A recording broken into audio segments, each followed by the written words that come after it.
Unfortunately, some really bad news for the channel here as we widened into week 17. Showed up to the alumni basketball game, and I was the oldest player on the court. They were literally calling me Unk.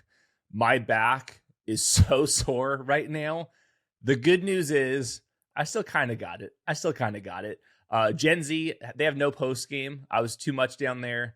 But we'll be back next year, hopefully in a little bit better shape. I can maybe run the court a little bit better out there. But I'm prepared for this show. Week 17 wide receiver rankings. We got some like freaking news with like Brock Bowers going on injured reserve. We're going to hit on all of that today. The last episode of the year. We'll be here for Sunday morning sit start shows, and then we're going to go live Sunday Night Football after the game.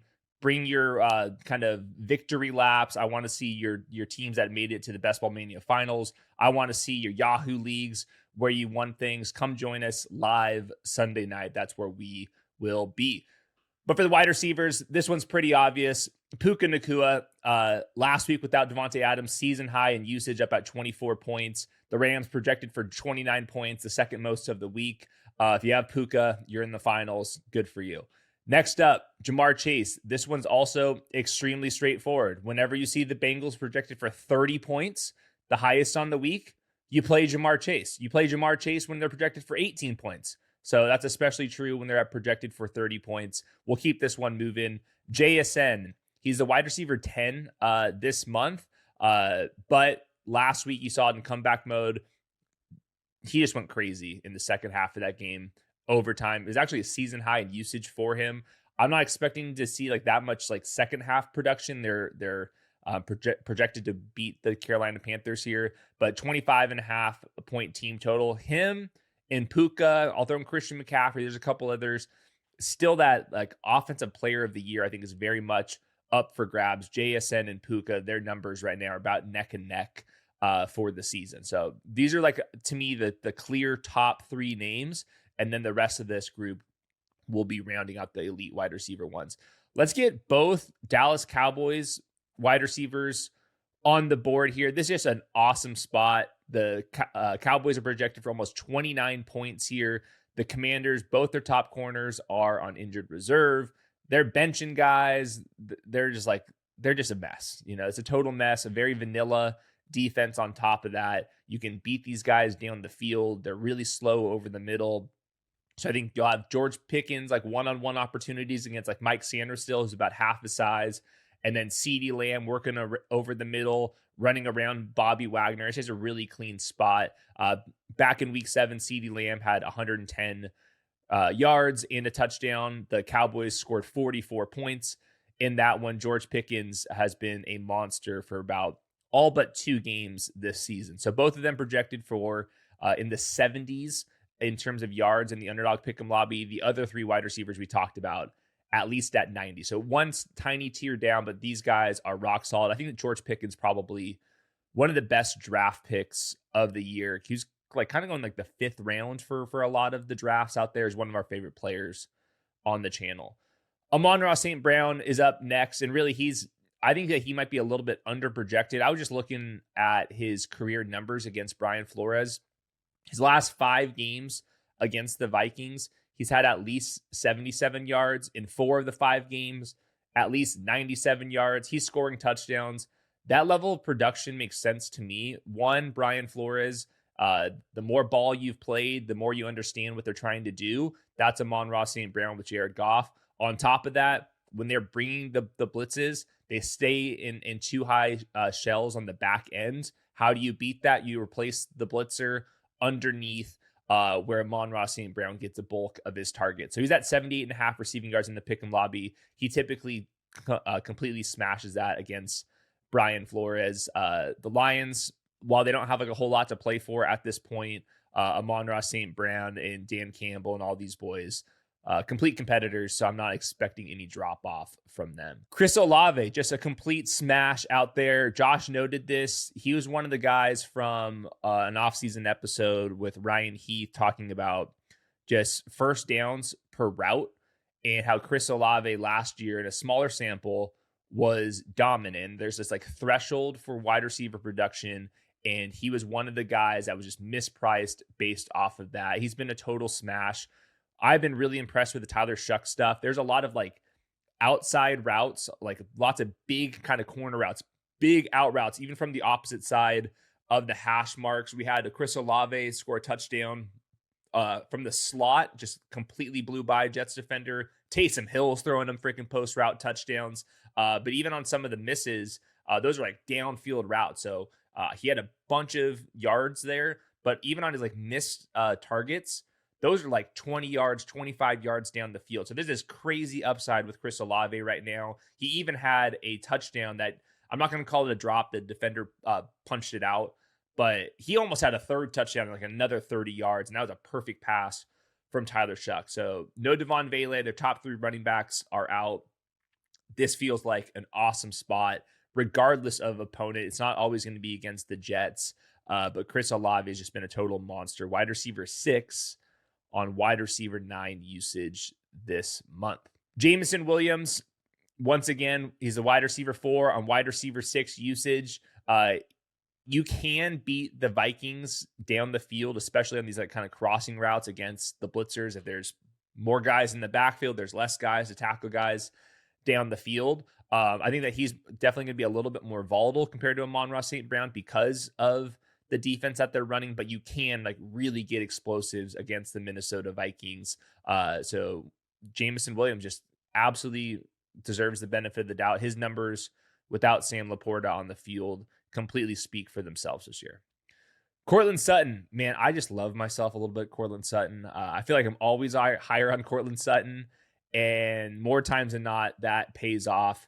This game, I'm not expecting it to be close at all. The Chiefs are projected for 12 damn points. The Broncos projected for 25 points. But if you're getting to 25 plus points, that means good things have happened. And what we've seen from the Broncos recently is they've been top 3 in neutral pass rate, and they're actually wide receiver 3 in terms of like team wide receiver 3 in usage this month. That usually means a bunch of Courtland Sutton. I don't think that Pat Bryant is going to play in the concussion protocol. On the other side of the ball for the Chiefs, Trent McDuffie didn't play this last week, and then Jalen Watson, he has a new groin injury. Neither of them are practicing. That's both outside corners for the Chiefs. The Chiefs defense did not look very good against the Tennessee Titans. That also makes sense to me. It's like the first time the Chiefs have actually been eliminated and still been playing football in a very long time. So maybe they're just taking a little bit of a chill pill. But Courtland Sutton just been dunking on everybody. He's a wide receiver 9, a wide receiver 5 usage this month. Last week, season high, 22 expected half PPR points. He just dunks on everybody. He's like a throwback X receiver. Pretty cool to have that type of profile inside the top 10. Pretty much the same exact type of player. T. Higgins, Bengals projected for 30 points in 10 healthy games without Jake Browning. So Flacco plus Burrow, let's call it the same. T. Higgins averaging 14.2 half PPR points. So it's a 10-game sample this year. His pick'em line is only at 54.5 receiving yards. Might feel a little bit low, but a lot of his production is obviously going to be jump balls in the end zone here. But whenever you're projected for 30 points, gotta love that. Arizona Cardinals defense, just quickly. Walter Nolan left on the cart. Another starting player in the safety / kind of corner hybrid role in Garrett Williams. He also left on a cart this last game. There's other injuries. Max Melton hasn't played in a very long while. So they're just lost a lot of bodies out there. And the Cardinals defense has been completely ran through for way too long. So we got to start T. Higgins. Nico Collins, just a total monster. You just like see him like float in the air when he's like in the jump ball situations, and then he can fly by everybody. He's a like true like crazy athlete. This is just a little bit harder of a spot. The Chargers defense does a really good job of disguising coverages. They can play a lot of different types of coverages, lots of quarters coverage, which you can beat over the top. But for the most part, the Chargers have been really, really strong.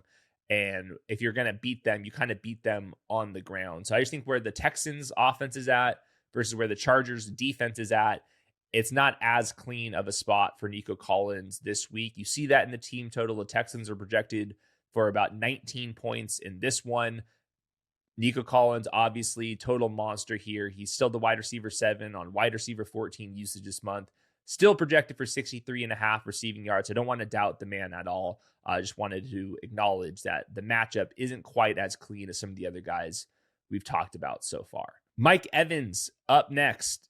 He's been the wide receiver 3 in usage this month since coming back from that injury. He had a couple goal line opportunities since then. Caught that one, obviously, at the goal line. Paying attention to Tristan Wirfs, left tackle there. We'll see if he can play. He's got a toe injury. That would mean 3 backup offensive linemen for the Bucs. Also wanted to mention Mike Evans is actually in a rotation. He's not a full-time player right now. They're trying to get Jalen McMillan going out there. Obviously, they have Emeka and Chris Godwin as well. So he ran around like 75-ish% of the dropbacks last week. I can see that kind of holding true for this game before they have the really important game in week 18 against the Panthers. But Mike Evans, all the goal line touchdowns. I still think that he can run pretty fast on tape as well. So hopefully Baker can stay a little bit more poised. I don't think it's really the shoulder injury right now. I just think that he's just not seeing the field well. And there's just not been as much consistent yards after the catch production since they've lost Liam Cohen. All right, tough one here. Drake London definitely busted last week. Did pop under the hood and see what the hell happened there. He was a full-time player. He got a bunch of targets. What happened was he lost a couple, passes on the sideline, kind of contested catch situations, was not able to come down with them. At one point on a breaking route, he slid and just lost his balance. Typically doesn't happen with him. Drake London also had a drop. That also typically doesn't happen with him. I thought that he was actually running well. There was nothing athletically that seemed off to me. Just, shit happens. It's the NFL. So I still think a big game is possible for Drake London. His usage just last week was equivalent to where the wide receiver 12 would be. That makes sense because they're getting Kyle Pitts more involved now than before when Drake London was fully healthy. Did want to mention the team total is a lot lower this week. It's at 20.5 points against the Rams. The Rams defense doesn't really scare me that much in the secondary. They still can obviously rush the passer. It's still a lot of disguised looks, but hopefully Kirk Cousins is smart enough to kind of navigate that. We saw that with the Todd Bowles defense a couple weeks back, for example, and Emmanuel Forbes, who's half the size of Drake London. I don't want to read into the Rams defense being so good that Drake London can't get home. I still think there's an opportunity. It's just all London, all Pitts, all Bijan.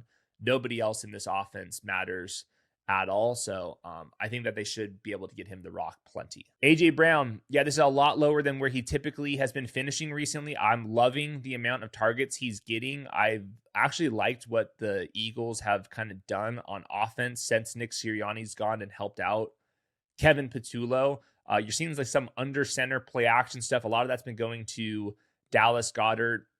See a little bit of empty as well. You also see AJ Brown moving all across the formation, including into the slot, a more different variety of routes, more crossing routes than before. All that stuff is what you want to see from AJ Brown. Only thing I will say here is the Bills defense is the defense that typically gives Jalen Hurts in this offense some struggles. So that's zone defense, that's disguised looks, that's a veteran play caller and Sean McDermott on the other side.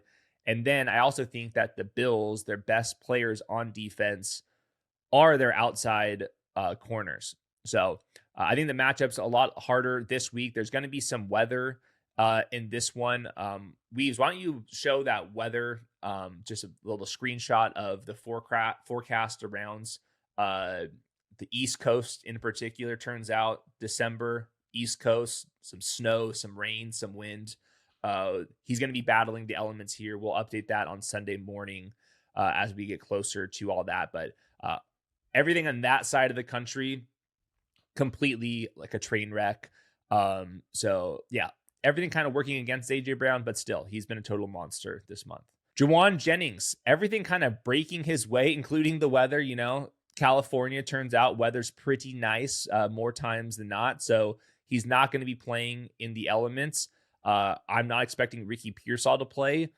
George Kittle, they mentioned that he has an ankle sprain, a mid to low ankle sprain. We're getting like very specific with the location of our ankle sprains in 2025.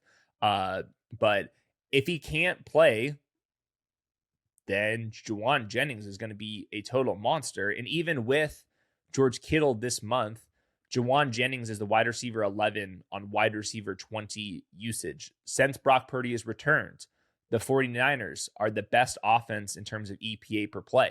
Jauan Jennings does not leave the football field. He also does not leave the end zone. So they're projected for 27.5 points. The Bears defense is still pretty mediocre to me. I know they've gotten a little bit healthier, but Kyler Gordon, their slot corner, he's been out. You can move Jauan Jennings into the slot. I think that Shanahan does a really good job of using Jauan Jennings kind of like in motion a little bit as well. So you start removing everybody else in the offense, and that team total is still really high. The ball ends up going to this guy, and I want to take him very seriously. So Jauan Jennings, even if Kittle is in, I think he's a must play. And with George Kittle out, I think Jauan Jennings is going to be like one of the guys that you would be hopeful to have in your fantasy lineup. DJ Moore is up next. Way too early in the week. We do not know if Rome Odunze and Luther Burden are going to play. They did not practice on the Tuesday leading into this show. Last week, DJ Moore went absolutely crazy. Obviously, everybody saw that. I mean, perfect pass on that post route to DJ Moore. DJ Moore, that was a hell of a play by him. I'll also say DJ Moore like went up and got another pass working over the middle. I think that was DJ Moore's like best game this entire season. And I don't think that's a coincidence with the top two wide receivers out. So this month, he's a wide receiver 23 on wide receiver 29 usage. The 49ers defense is extremely banged up. They're expected to be slight dogs. The weather's going to be good.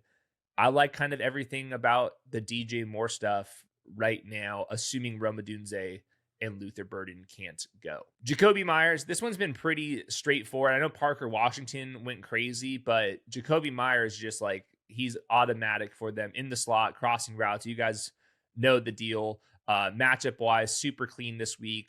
Inside a dome, the Indianapolis Colts on a short week, they just got shredded by the Niners. Their top two corners are out. Sauce Gardner's not expected to play here. Team totals at 27.5 points this month. Jakobi Meyers is the wide receiver 8 in usage. There's like really like nothing negative I can really say about him.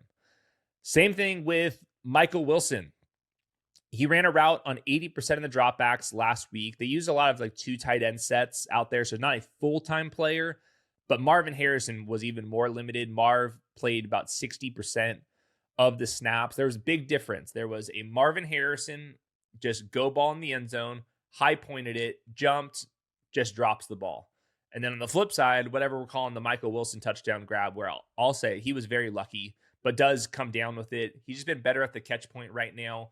I would guess that DJ Turner, the top corner for the Bengals, who's a really good player, I think he's probably going to go match up with Marvin Harrison. Marvin Harrison's going to play the X receiver role. Michael Wilson more of the flanker role. So he's going to be dodging DJ Turner. Like that's the guy you want to dodge in this defense. Cardinals projected for 23.5 points. I mentioned the injuries on the Cardinals defense already. But when you're going to be projected for 23.5 points, which is above league average, and expected to lose by a touchdown, and you got Jacoby Brissett just dropping back, you can't really run the ball all that much. Michael Wilson, while it's not like the cleanest matchup because the Bengals defense is better against receivers than the other positions, I still want Michael Wilson out there right now, especially as Marvin Harrison plays through that heel injury. I know it's that time of year. You just want to stay inside, do nothing on Friday, Saturday, and Sunday.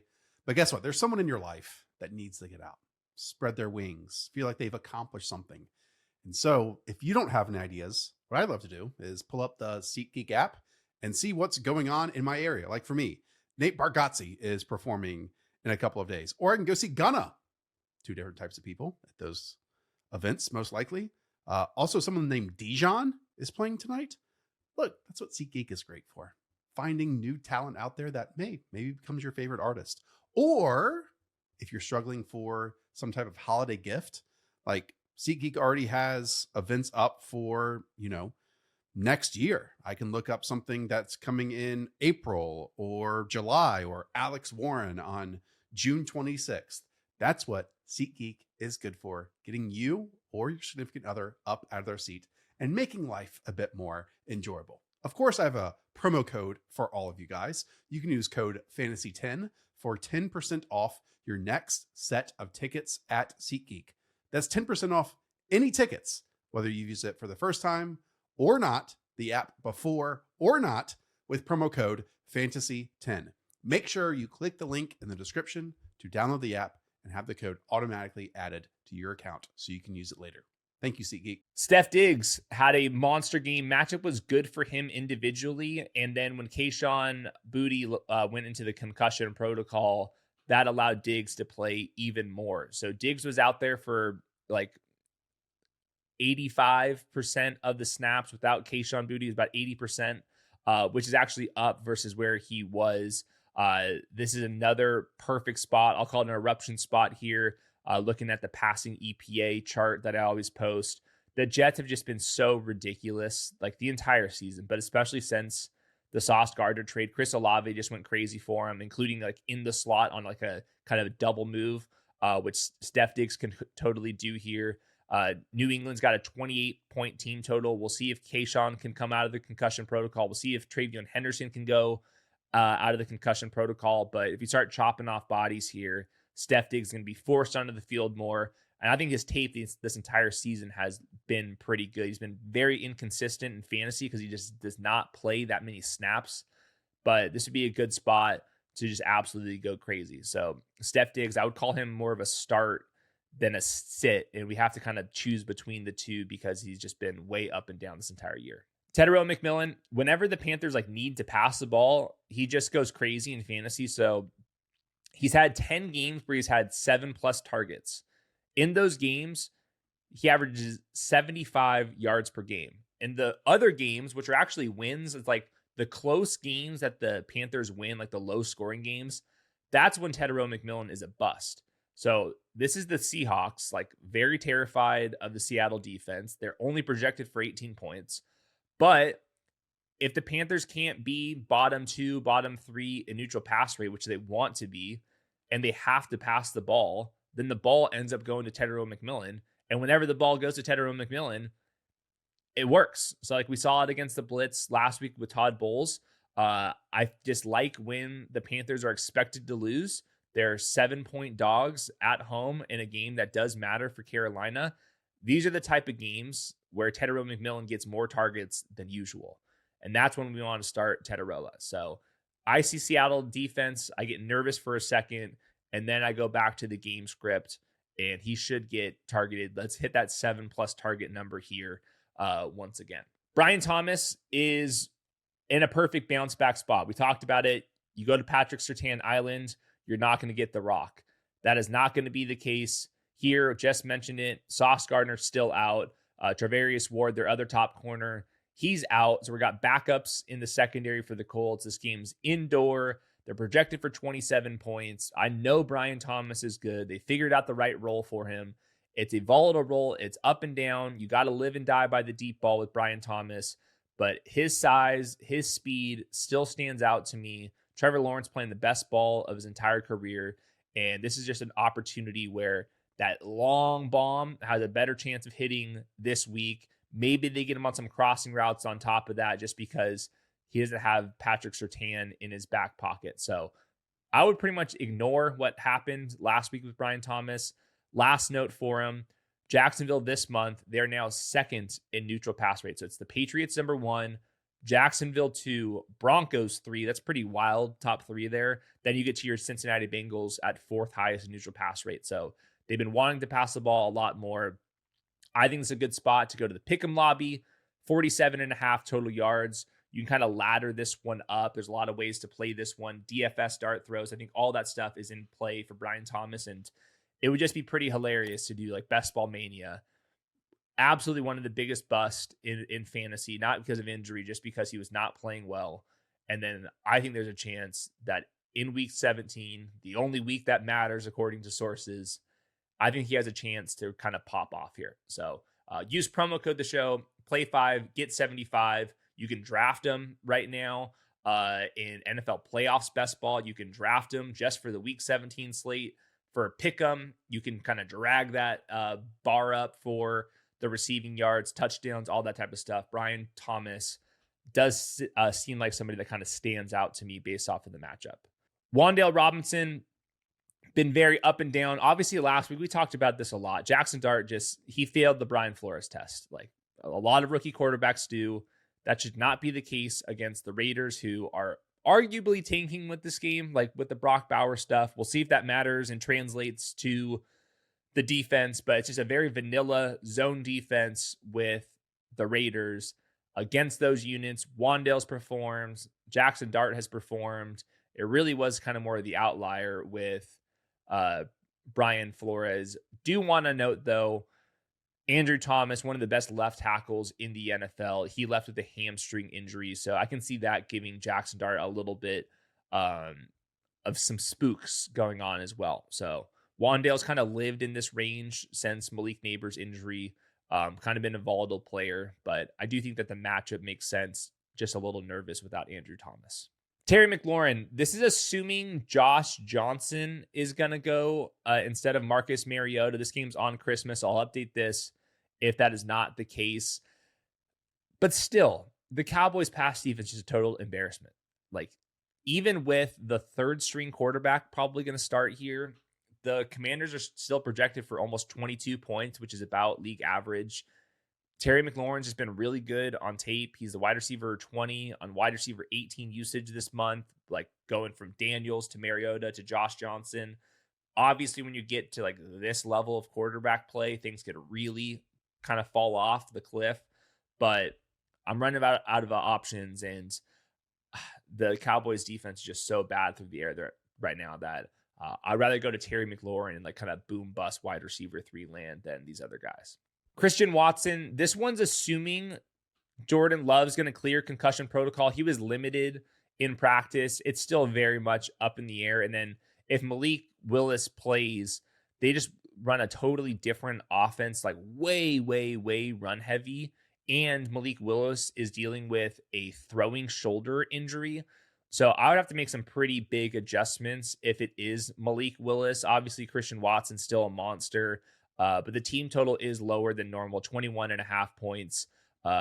Green Bay in December, I can tell you it's going to be cold. I could tell you it's going to be windy. I'm guessing it's going to be snowy and rainy and all that type of stuff. So pay attention to a lot of the things as all of the Packers guys kind of progress through the week. This is just more of a placeholder for now. Justin Jefferson finally got on the board this last game, got a bunch of targets, actually converted them. That was some with Brosmer, some with J.J. McCarthy. The usage has been there. Same old story. Wide receiver 24 in usage. He's just the wide receiver 70 in actual fantasy points this month. So we'll see. It's going to be Max Brosmer. He's a quarterback 3 for a reason. I thought he looked really, really tough these last couple of games. I will note the Lions are expected to win pretty big here. And on top of that, the Lions secondary is a complete mess. Brian Branch is out. Terrion Arnold is out. They've had other members in the secondary miss some time. Everyone knows the ball is going to Justin Jefferson. Hopefully, they're accurate enough to make it worthwhile here. So, boom bust wide receiver 3. I think that's pretty fair. Jaylen Waddle, this month, he's a wide receiver 31 on wide receiver 28 usage. I'm kind of hanging out in that territory. Went back and watched all the Quinn Ewers stuff. I thought it was fine. It was probably like on par with what Tua has kind of turned into this season. Quinn Ewers, there's nothing about his traits that kind of stand out. Maybe he's a little bit quicker than Tua out of the pocket, but arm strength still not there to me. He's a rookie, so he's going to make some mistakes reading coverages. There was one throw, Waddle on a big corner route that was just way off from Quinn Ewers, so I still think this one's still extremely volatile. The Dolphins have been trying to really run the ball as much as they can. I just don't think that's going to be as simple this week because you got this Tampa Bay Buccaneers. So Against the Buccaneers, you usually pass the ball more. That would usually mean more throws to Jaylen Waddle. So we'll see. This is a 7th round rookie quarterback that we're dealing with, so extremely volatile here. I just hope that the pass game script, because of the Buccaneers' defensive strengths, kind of play into Jaylen Waddle's favor this time around. DeVonta Smith, he's been up and down. He kind of always is, but this has been like the worst stint for him in a while. I know he scored the touchdown this last week, over the last month, it's been pretty bad for him. Mentioned it, forecast and the weather is not going to be great for him. The team total is only at 20.5 points. The Bills' best players on defense are in the secondary, so I don't love the spot for DeVonta Smith. He's just a lot better at football than the next 10 guys that we're going to mention here. So this is where I'm going into the boom bust wide receiver 3 tier. Justin Jefferson, DeVonta Smith, one guy could have 25 more fantasy points than the other. That's just the name of the game once we get down this low. Zay Flowers, I'm assuming Lamar Jackson is not going to play. The team total is at under 19 points. The way that Harbaugh talks about these things just seems like they're not on the same page right now. It seems like Harbaugh thinks Lamar Jackson could tough it out, and then Lamar Jackson doesn't think that's the case. That's not just this injury. I think that's the hamstring injury. We've seen this before, back in the contract discussions. I don't know. Something's up between these two guys. Anyways, if it is going to be Tyler Huntley, I will say this. Huntley, to his credit, has really targeted Zay Flowers when he's been the quarterback. Zay Flowers has a 28% targets per route rate, and none of those were screens on these Tyler Huntley dropbacks. Obviously, Zay Flowers typically doesn't score touchdowns. That's especially true when the team total is under 19 points. That's especially true when you're playing in Green Bay in December. But I do think that the targets should be there. Green Bay's defense, zone defense, the way you kind of attack them, short and underneath. And I think that's where Zay Flowers does a lot of his damage when he's not fumbling the ball. So boom bust wide receiver 3 without Lamar Jackson. But at least Huntley has been targeting him pretty often. Lad McConkey's up next. I really wish I could be ranking him higher, but who's blocking these Texans pass rushers for the Chargers?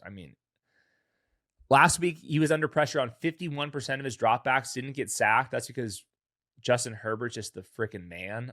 It's just asking a lot at this point. Team totals below average.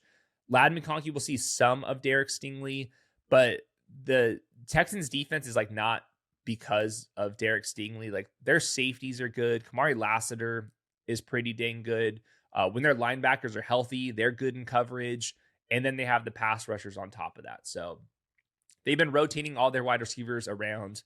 Lad's only the wide receiver 40 on wide receiver 42 usage this month. Receiving yards only at 42.5 according to the Underdog Pick'em lobby.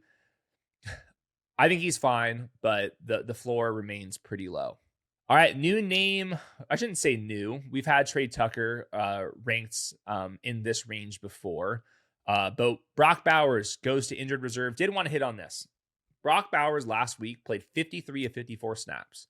I looked at his last targets. Totally fine. Nothing happened. On the last play of the game that he was out there for, it was an Ashton Genty that touchdown run. And on that game, or on that play, you see Brock Bowers absolutely hauling ass in a full-blown sprint. So I'm sure he's injured. I know for a fact Brock Bowers is injured. I can almost guarantee Brock Bowers was not sit me. This one kind of reeks of, hey, this game's for the first overall pick. Let's make sure we kind of handled this one. So that said, the Giants defense is so bad that even if you take Brock Bowers out of the equation, Geno Smith might be able to move the ball against the Giants. The Giants have fired 3 coaches at 3 different times this season. You don't see that. 3 different times a Giants coach has been fired on that side of the ball. It's a good spot for Tre Tucker. So here's some data to support that. There's only been 29 dropbacks without Brock Bowers and Jakobi Meyers. Very small sample. But in that sample, Tre Tucker had a 24% target rate. That's really strong. Without Brock Bowers, but with Jakobi Meyers, that was at 16%. Without Jakobi Meyers, but with Brock Bowers, that was at 18%. let's even all that stuff out. Let's call it a 20% target rate. That's pretty dang good for this range. Last week, he also played every single drop back. He ran a route on 100% of them. He's going to be competing with Michael Mayer, Jack Besh, maybe Thornton. It's not that difficult to get some targets in this one. So team total is pretty strong. The pick'em lobby really likes him at 51.5 receiving yards. So out of all the guys, he's probably the one that you can pick up off waivers and start. He'd probably be my favorite guy to do that with this week. And Tre Tucker, remember, he had that absolutely crazy game a couple months ago. But yeah, just a really weird situation for the Raiders here. But Tre Tucker, I think that he's, to me, easily the best receiver on the team at this point. Let's get both the Colts wide receivers up there. We got Alec Pierce and Michael Pittman. The Colts are not mathematically eliminated. They got a 1% chance to sneak into the playoffs. This assumes Phillip Rivers is going to be the quarterback once again. Phillip Rivers had like some signs of life in that game. He literally cannot throw the ball down the field. Like, I think that many people in the stands would be able to throw the football like literally further down the field than Phillip Rivers, but he was still able to move the ball against the 49ers. This game's back indoors at home for Phillip Rivers once again, and Jacksonville has allowed the highest neutral pass rate of the season. Teams are choosing to pass the ball against them.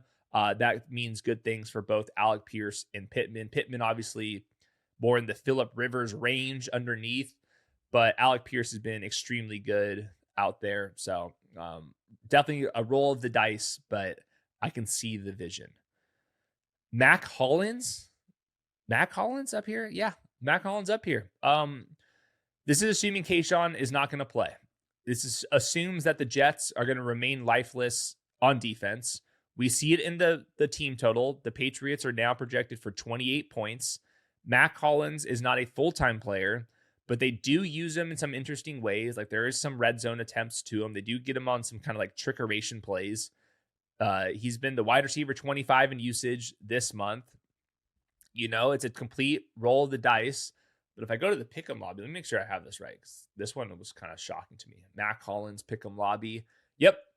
52.5 receiving yards. Like, there's been games where he's led the team in targets. Like, this one seems silly on the surface. There is going to be a little bit of weather here, so we'll have to check back in on Sunday.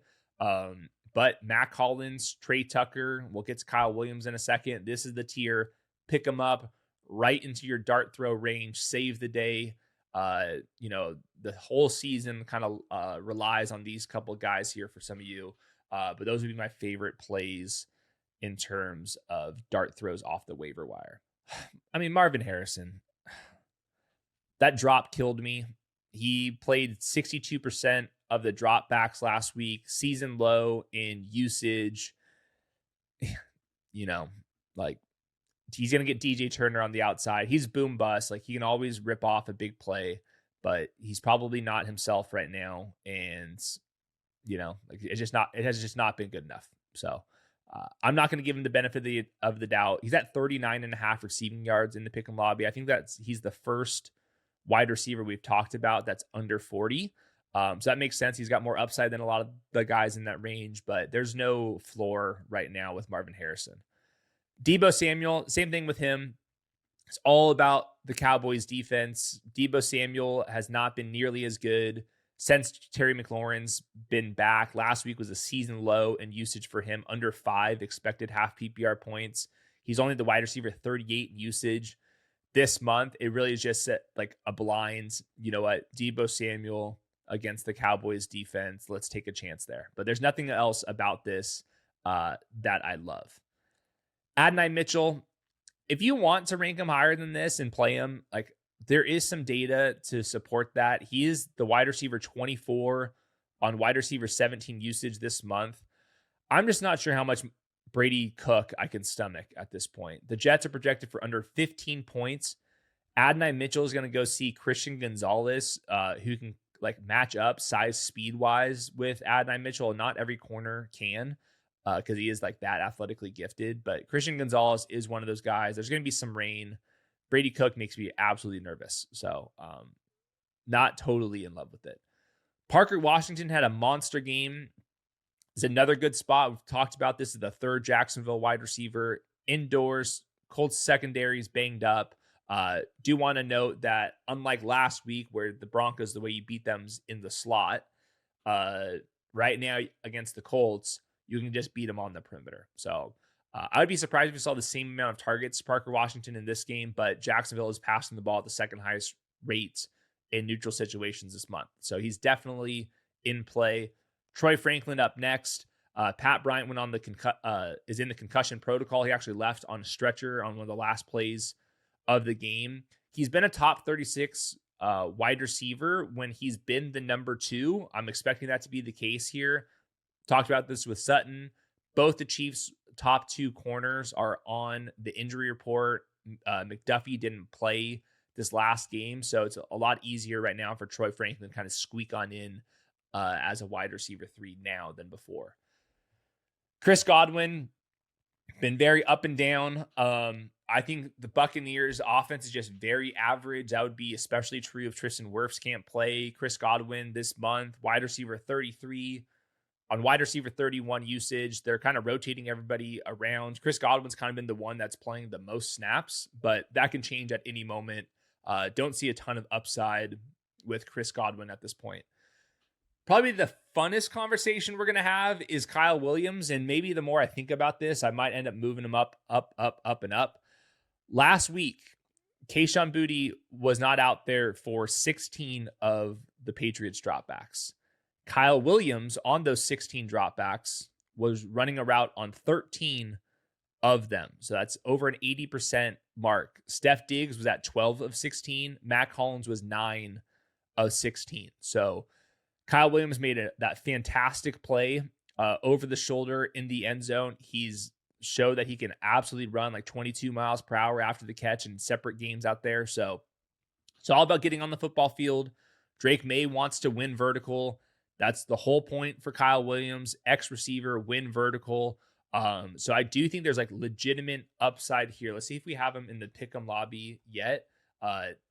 We don't yet. They're scared to compete right now. But I do think that Kyle Williams would be a really fun week 17 dart throw guy you need. Perfect matchup against the Jets. Last one, probably equally as fun, Jalen Coker. He's just been really good this year. Wide receiver 17 on wide receiver 48 usage this month. They can move him around the formation. He's not like totally athletically gifted, but I think that his route running and his physicality stand out versus a lot of the NFL starters at wide receiver. Just like with Tetairoa McMillan, he's got a better chance, even against better defenses, when I think that the Panthers are going to have to get out of their typical game script, which is running the ball and pass the ball out of necessity. That's kind of the case this week against the Seattle Seahawks. So only projected for 33.5 yards. Definitely a dart throw, but kind of a fun one at that. So that's your top 41. I really hope in your finals you're not starting wide receivers after this. Jaden Reed, Jordan Addison, Olamide Zaccheaus, Josh Downs, Chimere DK, Quentin Johnson, Khalil Shakir, Romeo Dobbs, Darius Slayton. That's kind of like the next set of guys there. But those are pure dart throws in case of emergency. Hopefully we have a couple of guys at the top of this list. All right, don't have that much time here, so we'll quickly go over the quarterbacks. You can listen to like all of like the matchup notes just based off the receivers that we just talked about this. So don't want to like ramble here if we don't have to. At the top, quarterback 1, Joe Burrow. He went crazy last week. No Walter Nolan, no Garrett Williams, both like really like promising players for the Cardinals defense. They're projected for 30 points at home. Like this is a perfect spot for Joe Burrow. Number 2, Drake May. Jets defense hasn't stopped anybody. They're projected for 28 points. They can run them in the red zone. They can use Kyle Williams down the field, and they got Steph Diggs rolling. They've just been really high initial pass rate. On top of that, there's nothing you can say negatively about Drake May right now.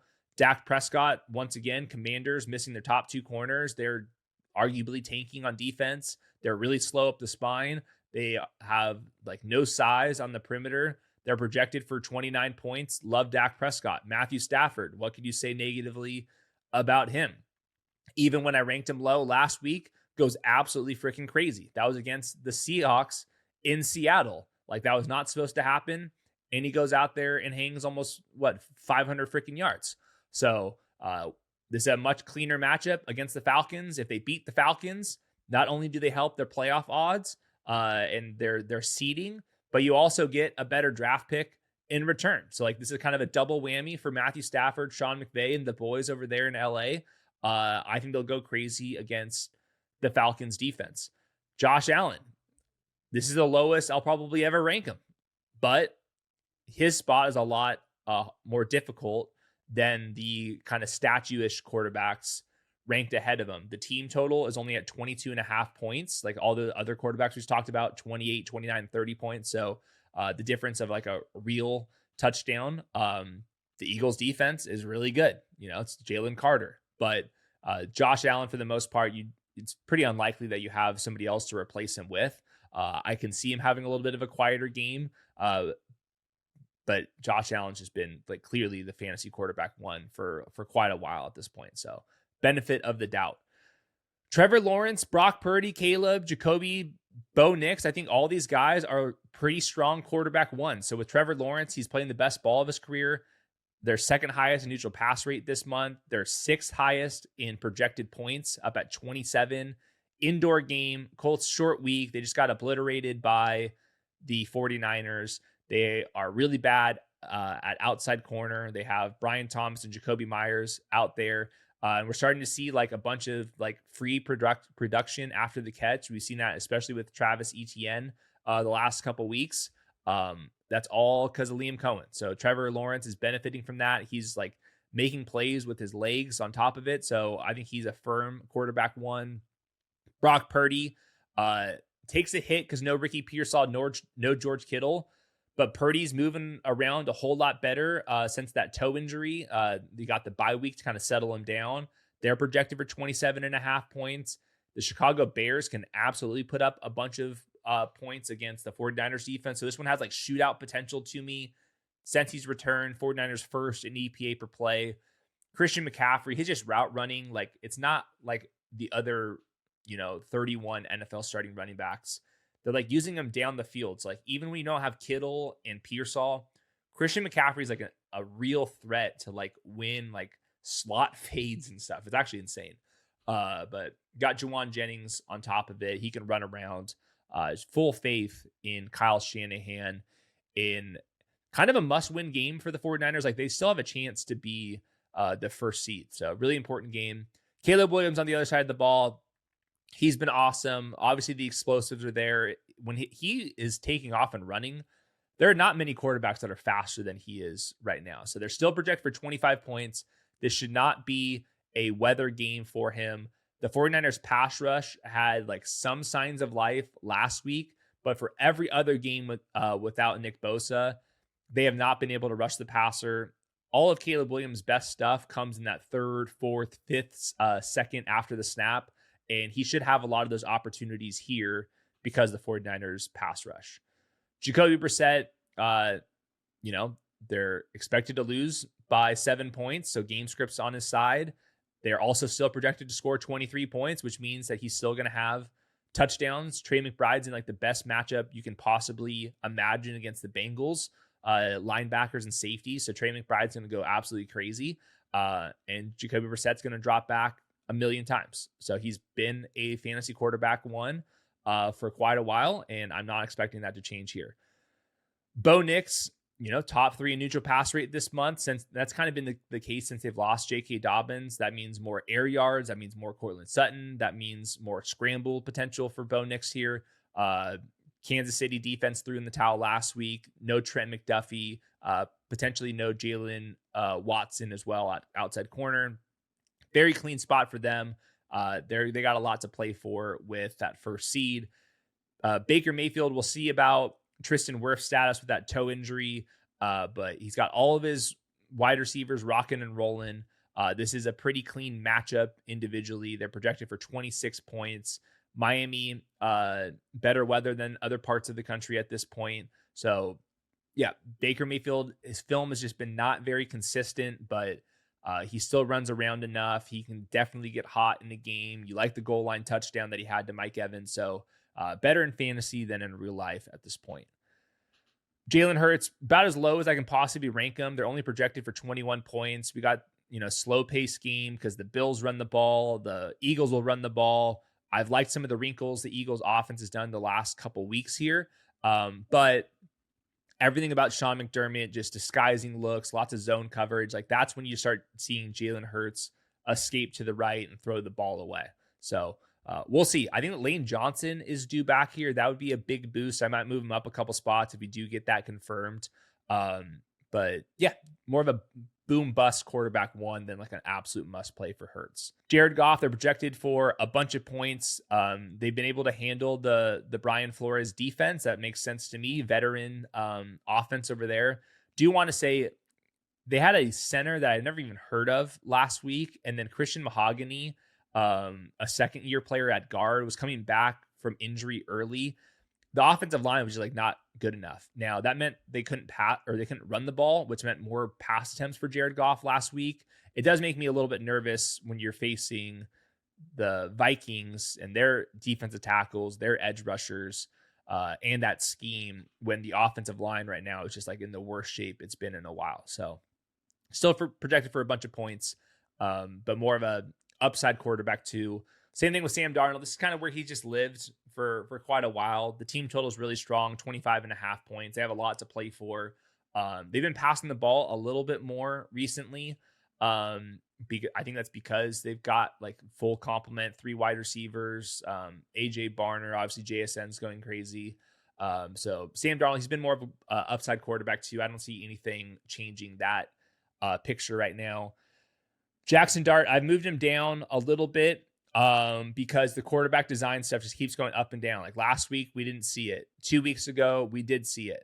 Before that, he was in the concussion protocol. Like, I don't know exactly what they're trying to do here. I do know that Brian Flores is not on the schedule this week, and this is just a way more vanilla defense with the Raiders. So they've been really, really run heavy recently. They're 31st in neutral pass rate this month.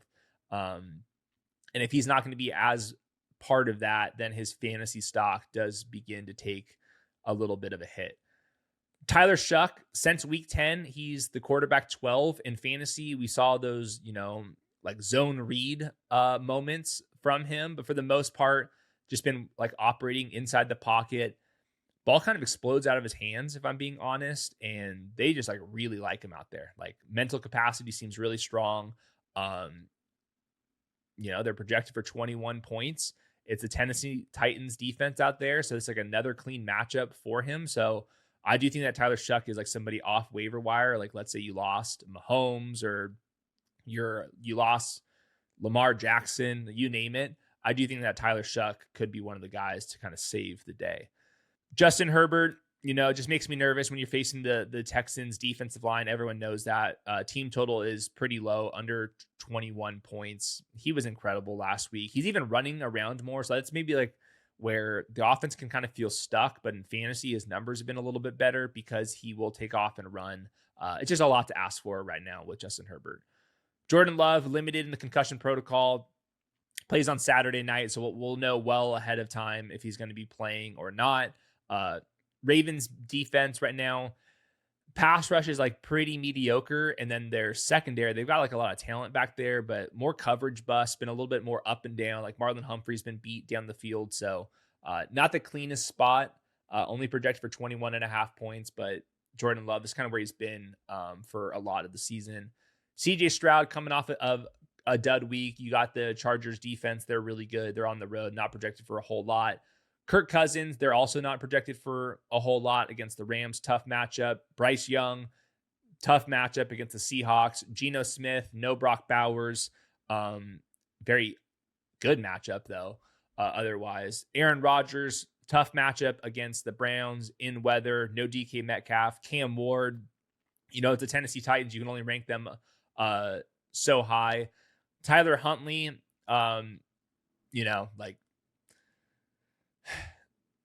in Green Bay. I don't know, man. Not for me. And then the rest of these guys, Phillip Rivers, Josh Johnson, Quinn Ewers, Max Brosmer, Shador Sanders, Brady Cook, Chris Aludakun. These guys will not be starters next year and moving forward. So I really hope we have better options than this in super flex leagues. There's really no reason to be playing any of those guys. So yeah, up on Trevor Lawrence, up on Caleb and Brock Purdy, Jacoby Brissett holding down the fort. Those are kind of like the tier of like you want to at least have guys in that S or A tier. But quick show, 54 minutes, went through both positions. Hopefully not too much rambling from me. We'll be back, like I said, Sunday night live show after Sunday Night Football. I want to hear from you guys. Are you guys winning your matchups? What do you guys need for Monday Night Football? Where did you place in Best Ball Mania? Who did you wrong? Who did you right? We'll be celebrating all that stuff and recapping the games a little bit. But Sunday night, we'll be there. Sunday morning, we'll answer some sit-start questions. I'm going to be moving these guys up and down, left and right, based off of weather, based off of news, based off of more research. Thanks for liking, subscribing, playing on Underdog. Promo code the show. Play 5, get 75. We're in 40 states. Beautiful states. Get out there. Get on the app. Use the Pick'em lobby to help sort out some of your sit-start questions on top of that. Share it with a friend. We'll be back Sunday morning. See you guys then.